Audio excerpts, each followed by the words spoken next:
Hello and welcome to Zero Camp's Warmachine Mark IV Army Overview Series. Today, we'll be looking at Southern Kriels' Brineblood Marauders. This is an amazing looking faction of pirate trolls. What more could you want? Brineblood Marauders are a mixed arms faction that can play with lots of beasts, lots of units, or a balanced mix. You can also play the Brinebloods with a ranged focus or a melee focus. They truly are a mixed arms army, but their true power is controlling the table. So let's start off by looking at the three starting casters of the Brineblood Marauders. First, we have our scout caster, KaptainDeffKlaw.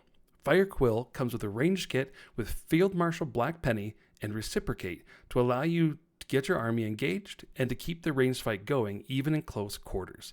Bullet Dodger and Energizer allow you to get into and out of combat easily, and his feat helps out a lackluster ranged attack stat for his battle group. Firequill will generally run a mixed army build leaning towards more beasts to make use of that Field Marshal Black Penny and his feat. Next up, Admiral Boomhowler. Big Sister Boomy has a solid stat line and wants to get her army in the thick of it. Her feat, Roughhouse, and Stand Your Ground delivers the faction and helps keep them alive. Precision Strike allows you to unpack and bubble wrap as needed. Boomhowler can generally run most any type of list you want and can fit really well with both a beast heavy, a mixed list, or unit heavy. Last of our starting three, Captain Shadowtongue, my personal favorite. He has an old man stat line, but he has the spells and magic to back it up. He's a dangerous attrition caster that can use his feat to disable the opposing force, bring back up to 9 models with Revive, or whatever you can dream up with his 6 spells. Shadowtongue will want to run more of a unit-heavy list, but still needs enough beasts to keep him full of magic in the late game. One of the highlights of Mark IV Warmachine that sets it apart from previous versions is the included spell rack for each of the armies. Each of the 3 casters gets to take 2 to 3 additional spells off of this list, so it's worth a second to look at what this does for us. The common theme for the Brineblood Marauders spell rack is control.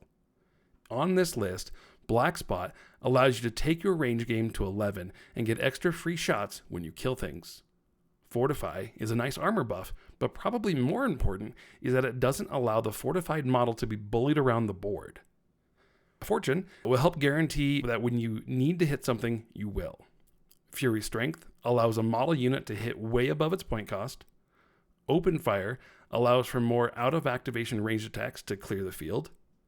Perdition lets you get some out of activation movement to extend your threat or to get into better placement. Powder Keg disables your opponent's models, not allowing them to do what they really want to do. Rough Seas helps deliver your army by making you much harder to hit against ranged attacks. Tide Pool allows you to drop shallow water wherever you want to slow your opponent down.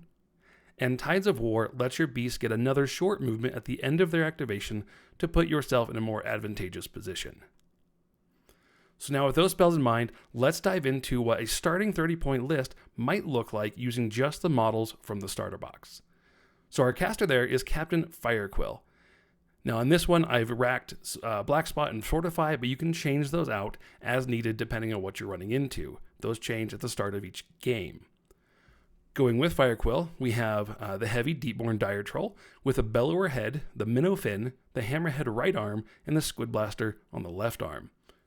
For a light beast, we're going to take the Reef Troll with that matey head, the Ale Tankard Booze, the Ship's Gun right arm, and the Chain Shot Explosive on the left arm. To round it out, we are taking the 6-point Marauder Crew, which is the backbone of all of these lists. Here, we need to pick our 5 command cards to go with this. So Blessing of the Gods is going to give us magic and blessed on our weapons when we need it. We have Careful Reconnaissance to get through some of the Pathfinder that we might need. High Alert gives us an extra shield guard.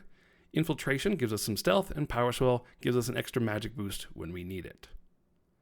So let's dive into the next level, which is the 50-point list, which is where you really get a feel for the game. Again, going with Captain Firequill, Black Spot and Fortify, swap those out as needed. That Deepborn Dire Troll, same as before, but we're going to swap out that head to the Cantankerous head. Still the Minnow Fin, Hammerhead right arm, Squid Blaster left. The Reef Troll, same as before, the Matey head, Ale Tankard, Ship's Gun on the right, Chain Shot on the left. Here is where we start making some differences. Taking 2 units of Marauder crews, the first one's going to have the Quartermaster attachment, which makes them a ranged beast awesome list. The second one's going to be the Bosun attachment. The Bosun makes them a melee-focused Marauder crew unit. So you have one of each to really play into whatever you need and go into whatever list you're going to go into. Lastly, we have the Pig Boarding Party. I haven't talked about them yet. They're a small-based unit, and they have a mixed arms of melee and ranged, but their big thing is they have ambush. So they can come in from the side of the table and deploy later in the game to add pressure where needed. Here, command cards, Blessing of the Gods, Careful Reconnaissance, High Alert, Infiltration, and Power Swell again. So now that we've looked at where we might start using just that starter box, the next thing to look at is where to upgrade. So for the Brinebloods, I'd start with the army expansion. Everything in here is something you're going to want to be able to fit into nearly any list. You're going to get that second caster, Shadow Tongue, that unit of Pig Shockers, the Tapper attachment, which is another attachment for the Marauder crews, the Pig Dirge Coxswain, 2 of the Pig Cannon crews for some great long gun action, and Stormjaw, which is a solo to beef up those Marauders. From there, you're going to have some more options. I would suggest a second army starter box, getting 2 of those starter boxes, because if you buy a second one on top of the one you might already have, that's going to get you another heavy, another light, 2 more Marauder units, another Bosun and Quartermaster, so that way you can really adapt your lists to make them very range focused, melee focused, a mix thereof, or whatever you want to do. It just really opens up those options with those beasts and with those units. All right, well, thank you for that. That's our intro to Warmachine Mark IV Army, Brineblood Marauders. Let us know what you want to see next or your hot takes by leaving those comments below and hitting those like and subscribe buttons. Until next time.